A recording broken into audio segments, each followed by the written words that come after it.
नमस्कार दोस्तों, एक बार फिर से स्वागत है आपका हमारे YouTube चैनल में।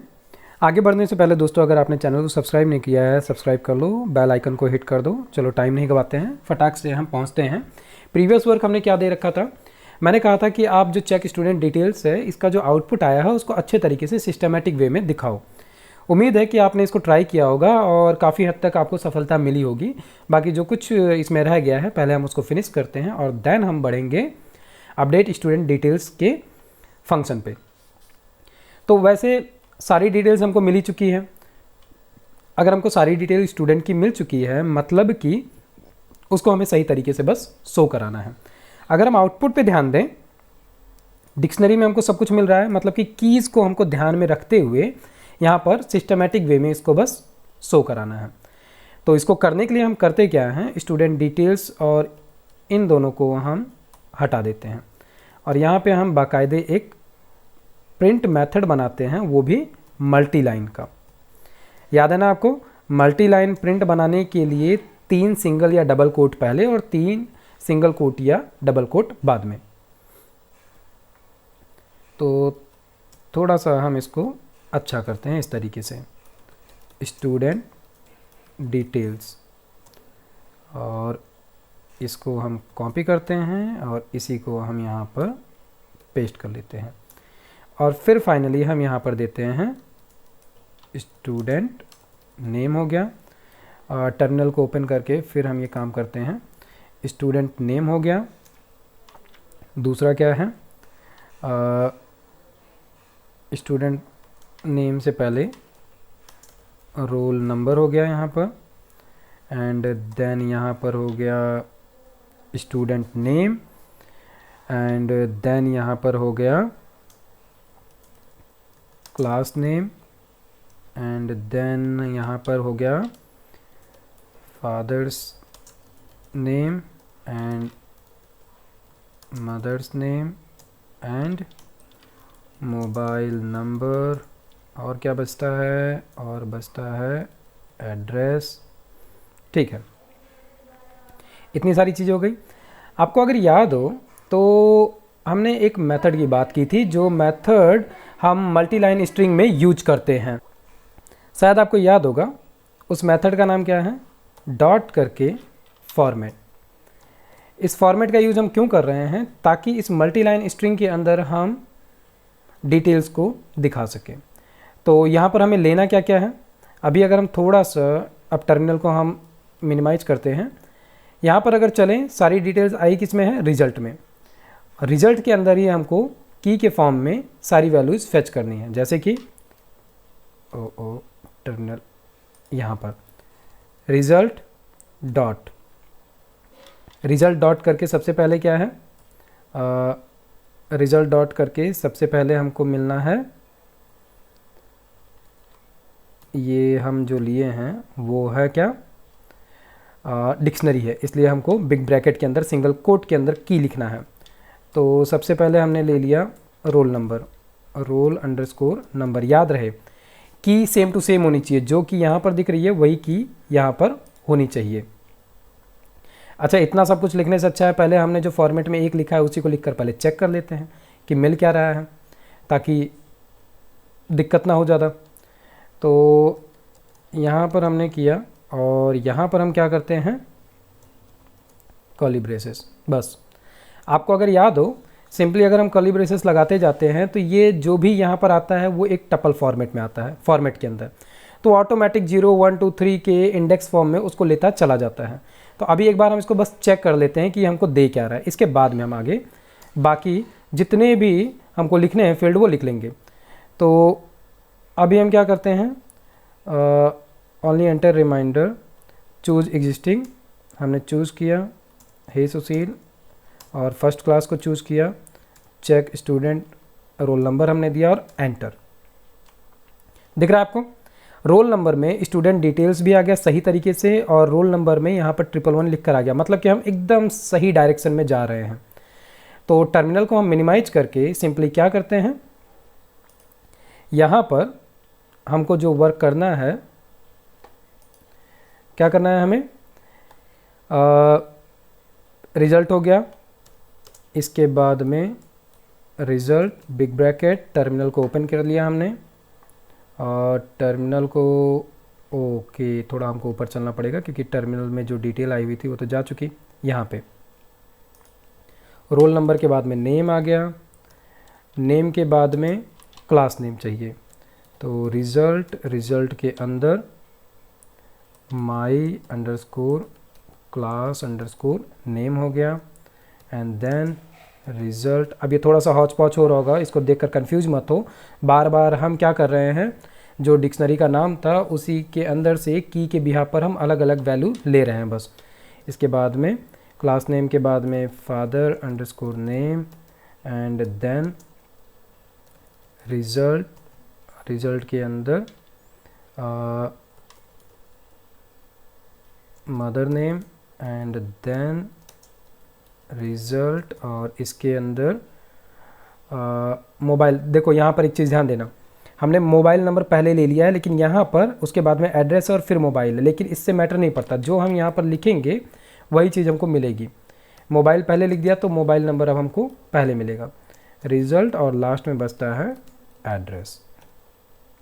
ये काम ख़त्म। और इसको थोड़ा सही से करने के लिए हम क्या कर सकते हैं, जो ये वाला फॉर्मेट है ये कुछ हम यहाँ से लेते हैं, तो ओके इसको हमने यहाँ से लिया, ओ ओ ओ ओ ओ गड़बड़ हो गया थोड़ा सा। शॉर्टकट में भी शॉर्टकट जो होता है स्पेस हमने इतना दिया और यहाँ से हमने क्या किया,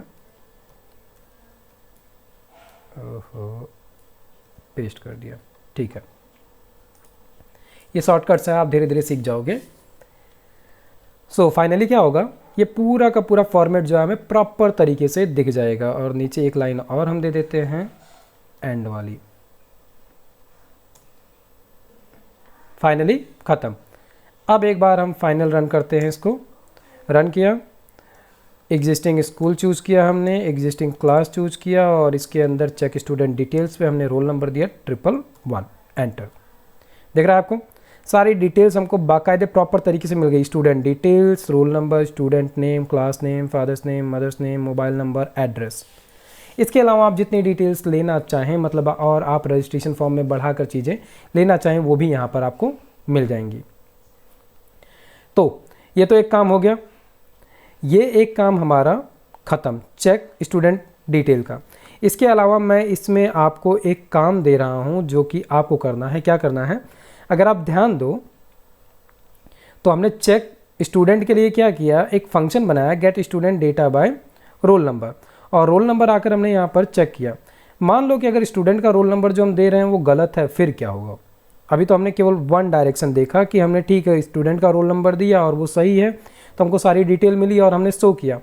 लेकिन मान लो कि भाई देन स्टूडेंट का रोल नंबर देने वाला थोड़ा मजाक के मोड में और उसने उल्टा सीधा कुछ भी नंबर दिया जो कि एग्जिस्ट करता ही नहीं है, फिर हमको क्या रिजल्ट मिलेगा।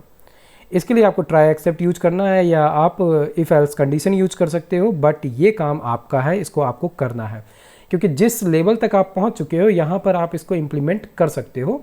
थोड़ा सा सोचना है आपको, और जिन लोगों को अगर थोड़ा बहुत कन्फ्यूजन हो रहा है तो आप वीडियो के कमेंट में ही आपस में डिस्कस करना चालू करो और डिस्कस करके इसको खुद से इम्प्लीमेंट करने की कोशिश करो। क्योंकि प्रोग्रामिंग तब तक बहुत आसान लगती है जब तक कोई आपको बताता रहे और आप स्टेप बाय स्टेप उसको करते रहो, लेकिन प्रोग्रामिंग तब कठिन होना चालू हो जाती है जब बताने वाला बताना बंद कर दे और आपके लिए छोटे छोटे चैलेंजेस देना चालू कर दे। फिर आपको चीज़ें बहुत भारी लगने लगती हैं, टफ लगने लगती हैं, लेकिन उस एक बैरिकेटिंग को, उस एक टफ चीज़ को जब आप क्रॉस करोगे तो ऑटोमेटिक आप खुद में ये कॉन्फिडेंस बिल्डअप कर लोगे कि अब मैं लॉजिक्स को समझ सकता हूँ और लॉजिक्स को बना सकता हूँ। और एक चीज़ याद रहे, लॉजिक असल में कुछ है नहीं, जुगाड़ है, और हम जुगाड़ में वैसे भी बहुत तेज़ होते हैं। तो मुझे पूरी उम्मीद है कि आप इसको बहुत अच्छे तरीके से कर पाओगे। उम्मीद है क्वेश्चन आपको क्लियर हो गया होगा कि अगर हमने गलत रोल नंबर दिया तो क्या शो करना है, वो चीज़ आपको यहाँ पर करनी है। ठीक है, तो ये काम तो यहाँ पर हमारा हो गया कि हम जो है स्टूडेंट की डिटेल्स शो करा लिए। अब जो नेक्स्ट वर्क हमारा आता है वो क्या आता है कि हमको किसी भी एग्जिस्टिंग स्टूडेंट के किसी भी डिटेल को चेंज करना है, मॉडिफाई करना है, तो हम उसको कैसे करेंगे। तो मैं यहाँ पर आपके लिए हिंट छोड़ रहा हूँ, सजेशन छोड़ रहा हूँ और उम्मीद करता हूँ कि आप इसको खुद से करने का ट्राई करोगे। अपडेट स्टूडेंट डिटेल की अगर हम बात करें तो उससे पहले अगर हम इस वीडियो की और इसके प्रीवियस वाली वीडियो की बात करें, जहाँ पर हमने क्या किया, हमको स्टूडेंट की डिटेल चाहिए थी, तो हमने उसके लिए एक सेपरेट मेथड बनाया रोल नंबर के लिए, कि जो भी हमको रोल नंबर मिल रहा है उस रोल नंबर के बिहाफ पे हम अपने डेटाबेस में गए और डेटाबेस से हम डिटेल लेकर आए। सबसे पहला काम वैसा ही कुछ यहाँ पर भी करना है। क्यों?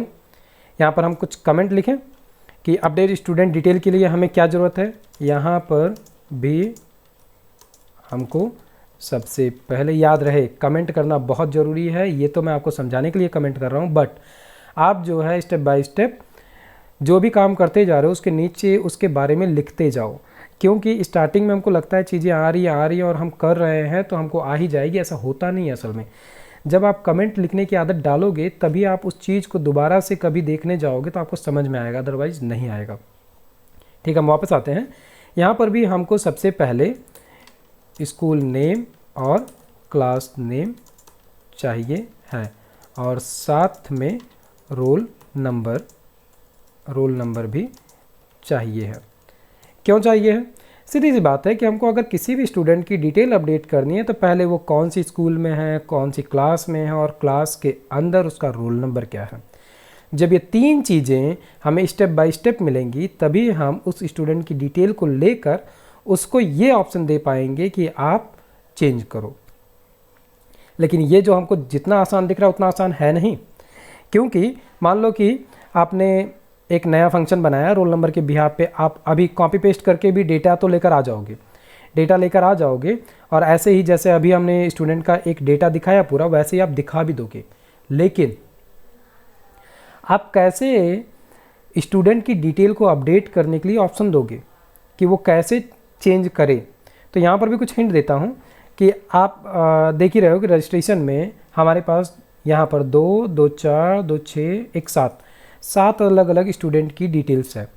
तो अब आपको यहाँ पे कुछ ऑप्शन जैसा देना होगा कि अगर इनमें से कोई भी चीज़ चेंज करनी है, तो मान लो जैसे रोल नंबर चेंज करना है तो 1 दबाए, स्टूडेंट नेम चेंज करना है तो 2, क्लास नेम चेंज करना है तो 3, ऐसी ही चीज़ें उसको देनी पड़ेंगी। तो ऐसे करने के बाद में आप स्टूडेंट की डिटेल को अपडेट कर पाओगे। उम्मीद है कि जो लॉजिक मैं समझाना चाह रहा हूँ, कॉन्सेप्ट समझाना चाह रहा हूँ, आपको समझ में आया होगा और आप स्टूडेंट की डिटेल लाने तक का प्रोसेस तो हमने अभी करके ही रखा है, उसको आप कॉपी पेस्ट करके अपडेट स्टूडेंट डिटेल के लिए सेट कर ले जाओगे। हाँ, दिक्कत जो आपको आ सकती है वो आएगी जब आप किसी भी डिटेल को मॉडिफाई करोगे। क्या दिक्कत आएगी? जाहिर सी बात है, अगर हम स्टूडेंट डिटेल वाले पेज पे चले तो यहाँ पर बहुत सारे स्टूडेंट की डिटेल पहले से पड़ी हुई है। अब हमको करना क्या है कि इस रोल नंबर पे यहाँ पर 1000 अगर लिखा है तो इसी को हमें एग्जिस्टिंग डिटेल को चेंज करना है, ना कि एक नया डिटेल क्रिएट करना है। जो कुछ करना है वो एग्जिस्टिंग डिटेल में ही करना है, कोई नया डिटेल नहीं बनाना है। इसीलिए चैलेंज जो आएगा यहाँ पर आएगा, थोड़ा सा दिमाग खट्टा हो सकता है और जिसको कॉन्सेप्ट्स क्लियर हो रहे हैं और जिसके लॉजिक्स बिल्डअप होना चालू हो गए हैं उसको बहुत आसानी से ये क्लियर हो जाएगा। तो जिसका भी ये क्लियर हो जाता है और वो अपडेट स्टूडेंट डिटेल वाले फंक्शन को सही तरीके से इम्प्लीमेंट कर ले जाता है तो वो कमेंट में मुझको बता सकता है और बाकियों को भी जो इसको फॉलो कर रहे हैं उनको भी मदद मिलेगी, बूस्टअप मिलेगा, प्रोत्साहन मिलेगा। ठीक है, तो मैं ये 2 होमवर्क आपको छोड़ा हूँ आपके लिए और उम्मीद है कि आप इसको करोगे। साथ में प्लेलिस्ट को फॉलो करो पूरी, ये पूरी कंप्लीट प्लेलिस्ट है। आप बीच में अगर जंप अप करके आओगे तो आपको समझ में नहीं आएगा। प्लेलिस्ट को पूरा कंप्लीटली फॉलो करो। इसी तरीके से बाकी भी बहुत सारी प्लेलिस्ट यहाँ पर बनी पड़ी हैं और अभी ये प्लेलिस्ट ख़त्म होने के बाद में आपको इसके आगे बहुत ही दिलचस्प और मस्त प्रोजेक्ट करने को मिलेगा जो कि मैं बनाने वाला हूँ। हाँ, प्रोग्रामिंग लैंग्वेज जो चेंज होगी, इसके बाद वाला जो प्रोजेक्ट है उसको हम PHP और कोऑर्डिनेटर पे करेंगे। तो जो भी स्टूडेंट्स मेरे प्रीवियसली कोऑर्डिनेटर में वर्क किए हुए हैं उनको बहुत अच्छा फ़ायदा मिलने वाला है और जो पाइथन के अलावा कुछ और ट्राई करना चाहते हैं तो PHP एक बहुत ही अच्छा कंपटीटर है पाइथन का, तो उसको भी हम देखेंगे। क्योंकि हालांकि कुछ एक प्रोजेक्ट मुझे मिला हुआ है जिसको कि मुझे इम्प्लीमेंट करना है, तो उसके लिए भी मैं उसको करूँगा। तो मैं सोच रहा हूँ कि जब मुझे करना ही है तो मैं उसको आपको साथ शेयर करते हुए करूँ, ताकि बहुत सारे स्टूडेंट होते हैं जो कहते हैं कि सर लाइव प्रोजेक्ट कैसे बनाते हैं, लाइव प्रोजेक्ट पे कैसे काम होता है, तो वो एक अच्छा एक्सपीरियंस आपको मिलेगा। और साथ में मुझे तो उस पर टाइम देना ही है, आपको एक अच्छी नॉलेज और एक अच्छा प्रोजेक्ट का पूरा ओवरव्यू मिलता चला जाएगा कि हम कैसे उसके लिए सिनेरियो क्रिएट करते हैं, कैसे हम डॉक्यूमेंट क्रिएट करते हैं और कैसे डॉक्यूमेंट के बिहाफ पर हम एनालिसिस करते हुए प्रोजेक्ट को आगे बनाते चले जाते हैं। ठीक है, फिर आप मस्त रहो, प्रोग्रामिंग करते रहो और जो होमवर्क मिला है उसको कंप्लीट करो जल्दी से जल्दी। हम मिलते हैं फिर नेक्स्ट वीडियो में, जहाँ पर हम अपडेट स्टूडेंट डिटेल्स के बारे में अच्छे तरीके से समझेंगे और उसको हम इम्प्लीमेंट करेंगे। तब तक के लिए जय हिंद।